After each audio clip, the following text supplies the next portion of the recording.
Olá, bom dia amigos e amigas do canal Dica de hoje. Meu nome é Daniel Nigri, hoje é dia 18 de fevereiro de 2017, sábado, então vamos falar hoje sobre economia. Primeiro de tudo eu queria falar que o tema de hoje foi proposto por um dos apoiadores do nosso site canal. E está aberto lá no site uma parte de contribuição e junto do contribuição tem apoiadores, tem ali no Apoia-se e a pessoa que apoia o canal entra num grupo de WhatsApp junto comigo e eu falo lá várias coisas sobre ações e tudo, respondo algumas dúvidas e as pessoas também podem pedir temas lá dentro do grupo de apoiadores. Tá, por um valor bem pequeno, mensal, aí a pessoa tem o direito de estar nesse grupo junto comigo.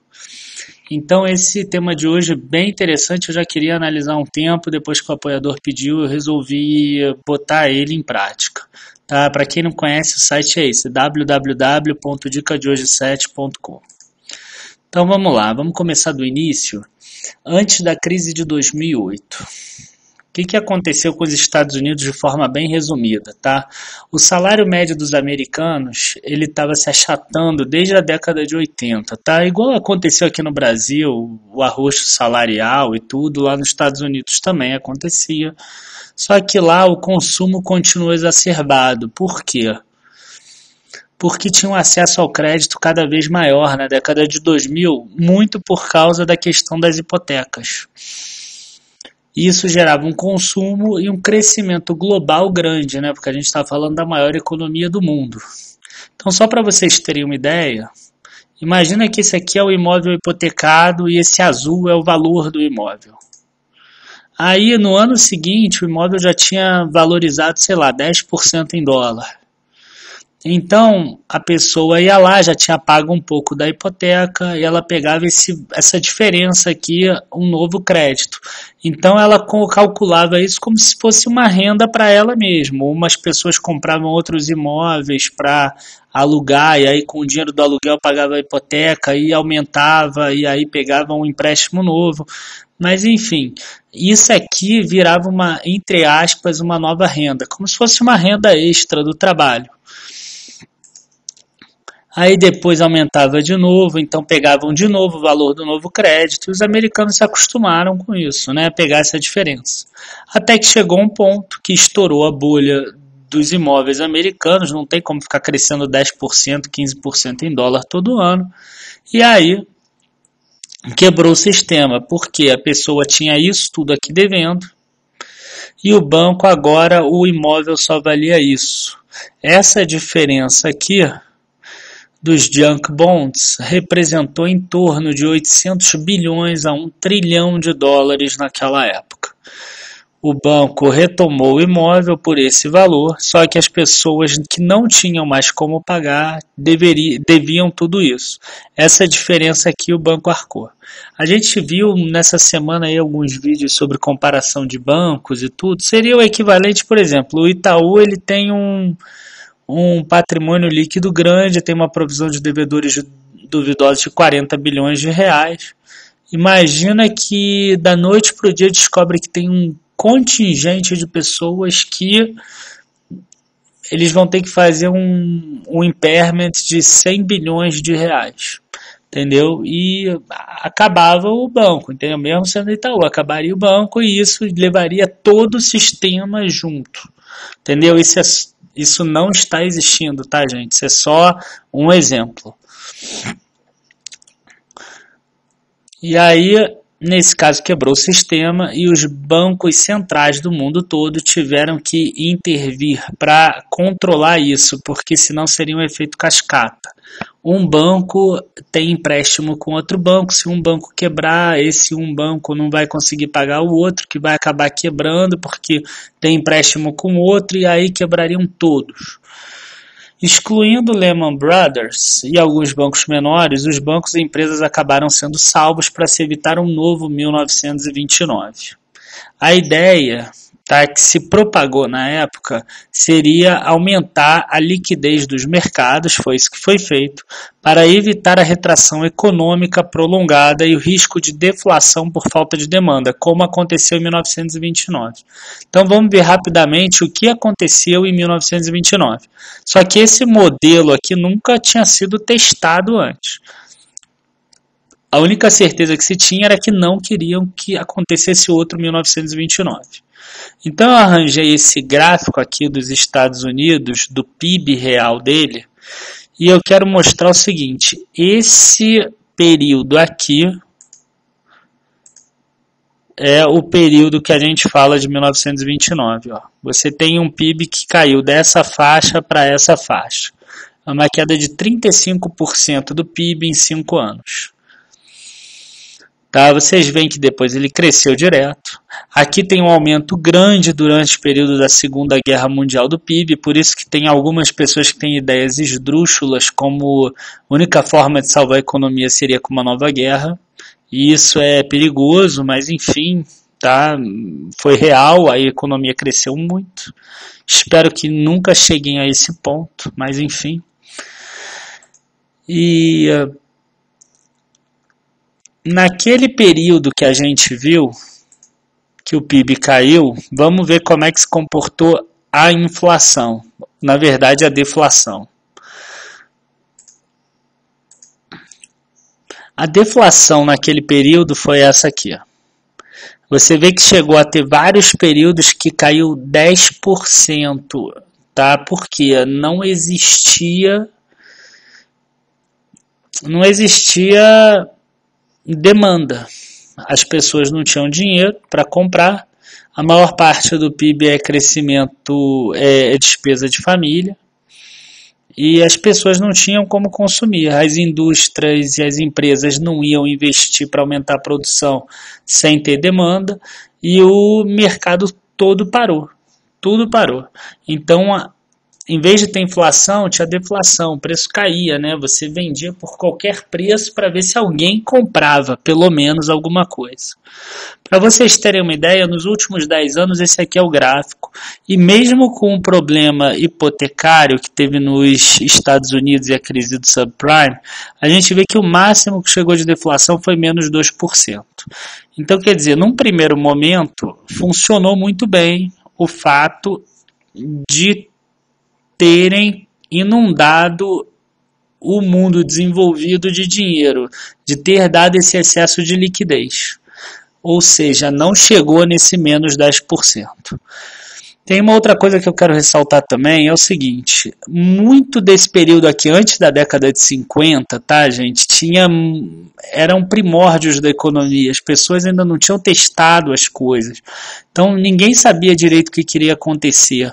Então você vê aqui, ó, em períodos de inflação de 20%, depois quedas de 15% de deflação, e aí a partir aqui da década de 50, 60, a gente vê que nunca mais teve deflação nos Estados Unidos, excluindo esse período aqui.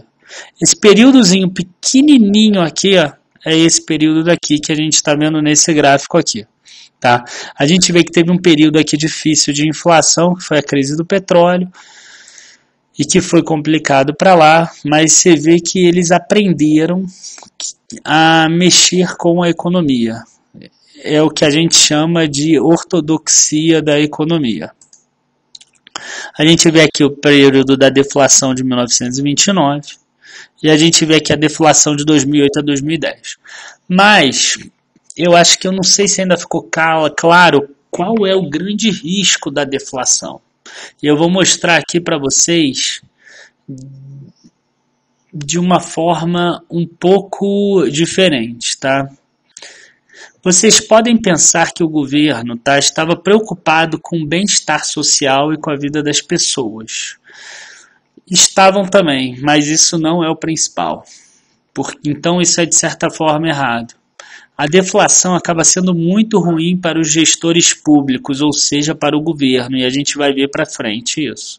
Quer dizer, o governo não queria que o PIB diminuísse, obviamente, tá? Mas ele estava mais preocupado com a deflação e vocês vão ver por quê.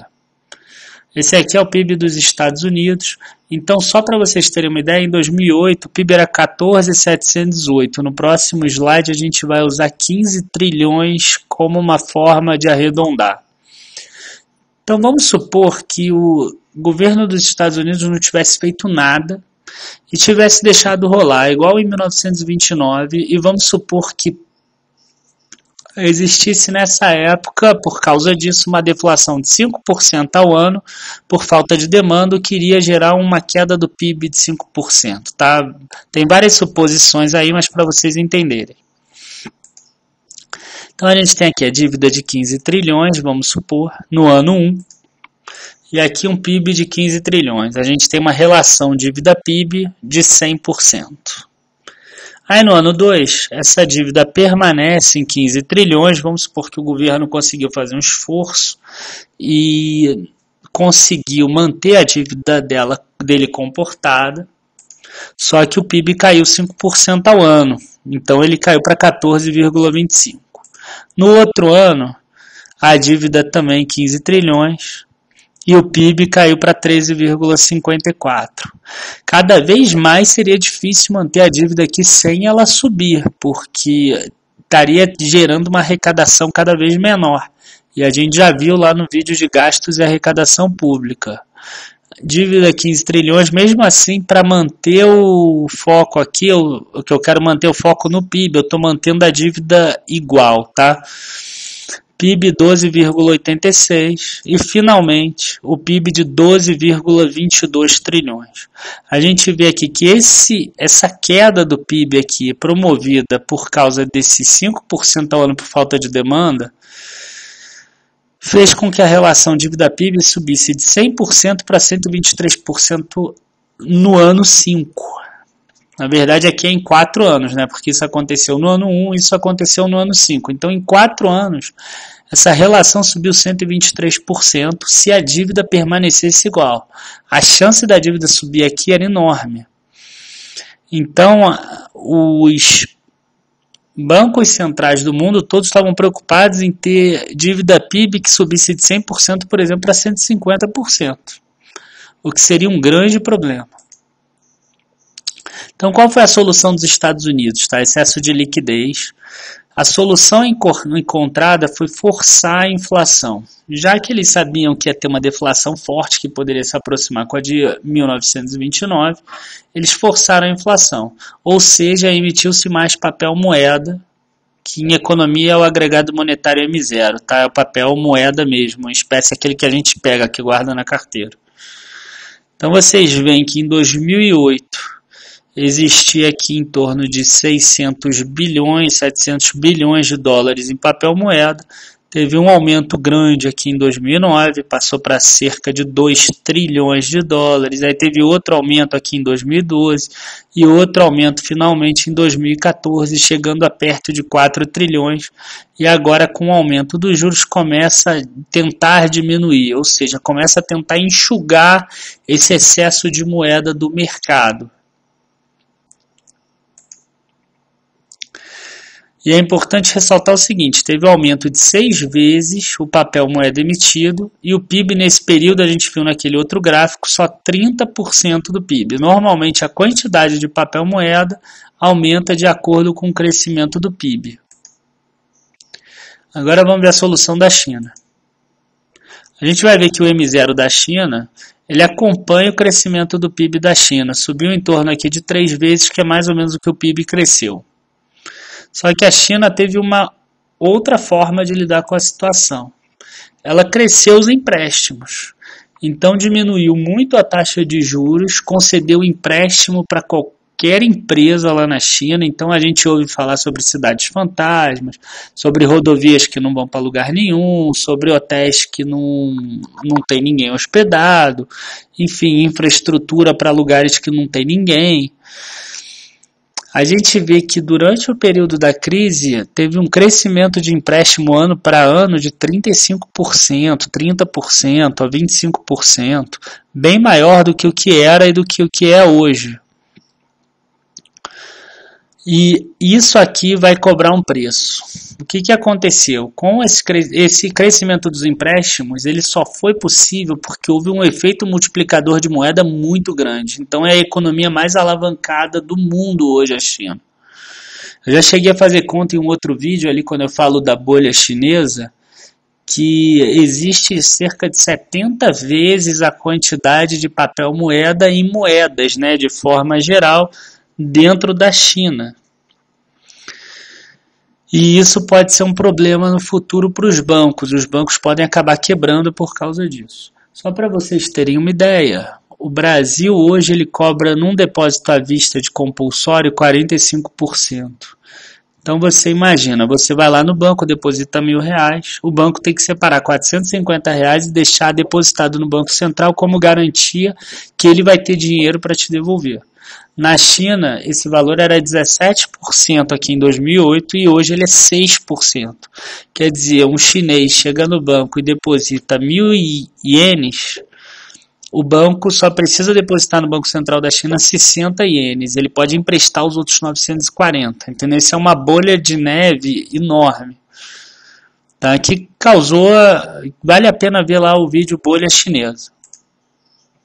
Então vamos ver os prós e contras da liquidez para os governos. Tá? Como existe um excesso de moeda no mundo, existe um excesso de demanda por investimentos. Assim, os bancos centrais do mundo todo puderam baixar e continuar com baixas taxas de juros. Eles puderam baixar os juros, né? E puderam continuar também com baixas taxas de juros. Desculpa aí a frase, gente. O que acontece? A pessoa tem muita moeda na mão dela e ela pode investir em produção ou pode investir, né, no mercado de capitais. E quanto mais demanda tem por um título público, menor é a taxa dele. A gente pode ver aí os títulos do Brasil agora que estão tendo muita demanda, como é que a taxa está caindo. Algumas acabam que são até negativas. Então chegou a ter países que a pessoa investia um dinheiro no tesouro e daqui a 10 anos ela sacaria um valor menor. Com poucas opções de investimento e muito dinheiro líquido, acaba existindo muito investimento aqui, no caso, investimento no setor produtivo. Isso faz com que a taxa de desemprego acabe diminuindo muito e aumente a inflação. No atual momento, o mundo desenvolvido já percebeu que será necessário aumentar as taxas de juros. Perigo maior agora é a inflação. Eu acabei não mostrando muito lá naquele gráfico de inflação, mas vocês iam ver que volta lá o vídeo e olha aquele gráfico. Vocês vão ver que a inflação subiu ali em torno de 0% em 2016, por exemplo, nos Estados Unidos, para agora 2,4%. Então já está havendo uma inflação lá porque já está cobrando preço esse excesso de liquidez. A taxa de desemprego lá embaixo o tempo todo já está fazendo com que a inflação aumente. E o dinheiro que é líquido acaba girando o mundo todo em busca de alguma oportunidade de investimento. Você imagina que é muito mais difícil você fazer render $1 bilhão do que $100 mil ou $10 mil.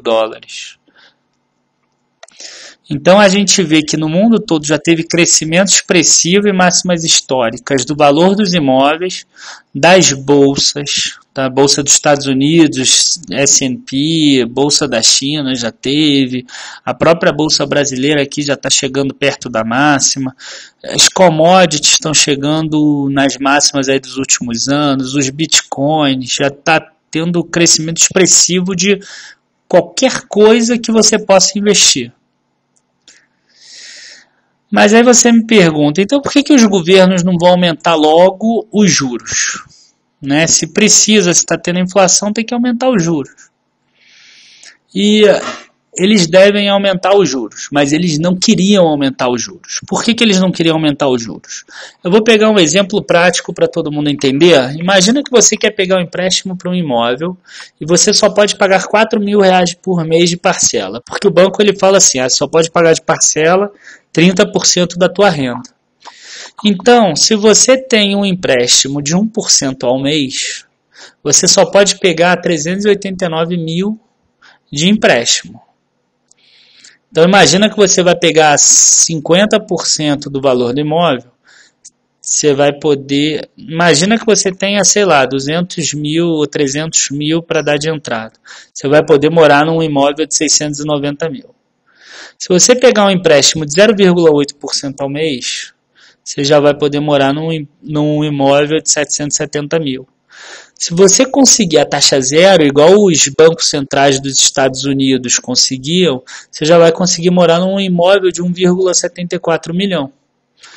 Então, olha a diferença de conforto que você vai ter de um para o outro, só porque você não paga juros.